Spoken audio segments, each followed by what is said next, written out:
नमस्कार, ये आकाशवाणी चंडीगढ़ है। अब आप रतिका से प्रादेशिक समाचार सुनिए। भारतीय जनता पार्टी ने कल दिल्ली में आयोजित अपनी केंद्रीय चुनाव समिति की बैठक में आगामी हरियाणा विधानसभा चुनाव के लिए 50 से अधिक उम्मीदवारों के नामों को अंतिम रूप दिया है।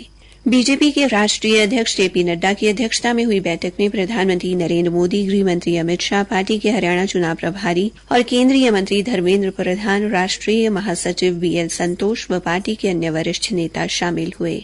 पार्टी के सूत्रों के अनुसार कल देर शाम तय किए गए नामों की घोषणा 48 घंटों के भीतर कर दी जाएगी। सूत्रों ने बताया कि केंद्रीय चुनाव समिति की बैठक के बाद प्रधानमंत्री नरेंद्र मोदी ने गृह मंत्री अमित शाह और बीजेपी के अध्यक्ष जेपी नड्डा के साथ अलग से बैठक की, जिसमें पार्टी नेताओं ने विधानसभा चुनाव में संभावित चुनाव गठबंधनों पर चर्चा की। उन्होंने बताया कि इसके अलावा उन सीटों पर भी चर्चा हुई जहां से हरियाणा के मुख्यमंत्री नायब सिंह और राज्य के अन्य मंत्रियों सहित पार्टी के प्रमुख नेता चुनाव लड़ेंगे।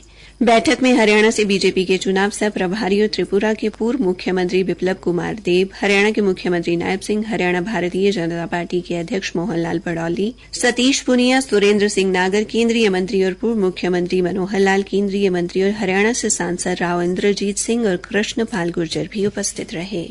श्रोमणी अकाली दल अमृतसर ने हरियाणा विधानसभा चुनाव लड़ने की घोषणा कर दी है। पार्टी के अध्यक्ष सिमरनजीत सिंह मान ने कल करनाल पहुंचकर अपने 5 उम्मीदवारों को मैदान में उतारते हुए पहली सूची जारी की। उन्होंने कहा कि हरियाणा में विधानसभा चुनाव हो रहे हैं, जिसमें पार्टी पूरी मेहनत और ईमानदारी से भाग लेते हुए अपने उम्मीदवार उतार रही है।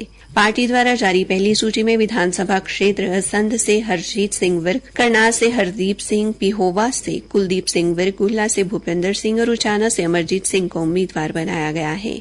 श्री मान ने करनाल में एक पत्रकार वार्ता के दौरान कई विवादित बयान भी दिए। इस मौके पर उनके साथ हरियाणा से श्रोमणी अकाली दल अमृतसर के प्रदेशाध्यक्ष हरजीत सिंह विर्क और घोषित प्रत्याशियों सहित कई समर्थक भी उपस्थित रहे। हरियाणा के मुख्य निर्वाचन अधिकारी पंकज अग्रवाल ने सभी रिटर्निंग अधिकारियों को निर्वाचन आयोग के निर्देशानुसार मतदान केंद्रों पर दिव्यांग व बुजुर्ग मतदाताओं के लिए बैठने और व्हील चेयर की व्यवस्था करने को कहा है।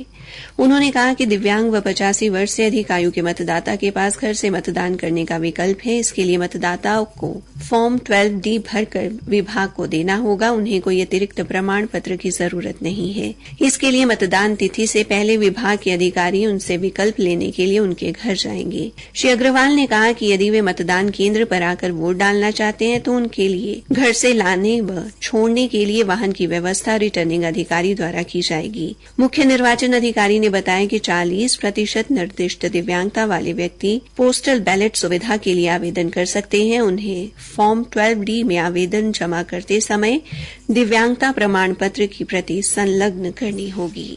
फरीदाबाद के उपायुक्त एवं रिटर्निंग अधिकारी विक्रम यादव ने चुनाव आदर्श आचार संहिता के उल्लंघन की बढ़ती शिकायतों को लेकर कड़ी कार्रवाई करने के आदेश जारी किए हैं। इस संबंध में मीडिया में आई खबरों के बाद श्री यादव ने शहरी और ग्रामीण क्षेत्रों के लिए अलग अलग टीमें गठित की हैं और उन्हें हर हाल में आदर्श आचार संहिता का पालन सुनिश्चित करने के निर्देश दिए हैं। उपायुक्त ने कहा कि कई जगह पर ऐसे फ्लेक्स बोर्ड और पोस्टर लगे हैं जिन पर प्रिंटर का नाम और फ्लेक्स की संख्या अंकित नहीं है। यह आदर्श आचार संहिता का उल्लंघन है, इसीलिए उन्होंने प्रिंटिंग की दुकानों पर छापेमारी करने के आदेश भी जारी किए हैं ताकि ये पता लगाया जा सके कि कौन कितनी संख्या में फ्लेक्स बोर्ड बनवा रहा है। श्री यादव ने स्पष्ट किया कि सभी प्रिंटिंग प्रेस मालिकों के लिए अपने प्रिंट किए गए हर फ्लेक्स बोर्ड पर प्रिंटर का नाम और उसकी संख्या लिखना अनिवार्य है। इसके अतिरिक्त उन्होंने आदर्श आचार संहिता को उल्लंघन करने वाले नेताओं को आगाह करते हुए कहा कि यदि कोई बार बार इसका उल्लंघन करता पाया गया तो उसके खिलाफ कानूनी कार्रवाई की जाएगी। पेरिस पैरालंपिक्स में मिश्रित तीरंदाजी स्पर्धा में भारत की शीतल देवी और राकेश कुमार की जोड़ी ने 1399 अंक के साथ पैरालंपिक में एक नया रिकॉर्ड कायम किया है। ये जोड़ी शीर्ष वरीयता प्राप्त खिलाड़ी के रूप में 2 सितंबर को क्वार्टर फाइनल में खेलेगी। पेरिस पैरालंपिक के दूसरे दिन आज विभिन्न स्पर्धाओं में भारतीय एथलीट अपनी चुनौती पेश कर रहे हैं। इसी के साथ ये समाचार बुलेटिन समाप्त हुआ।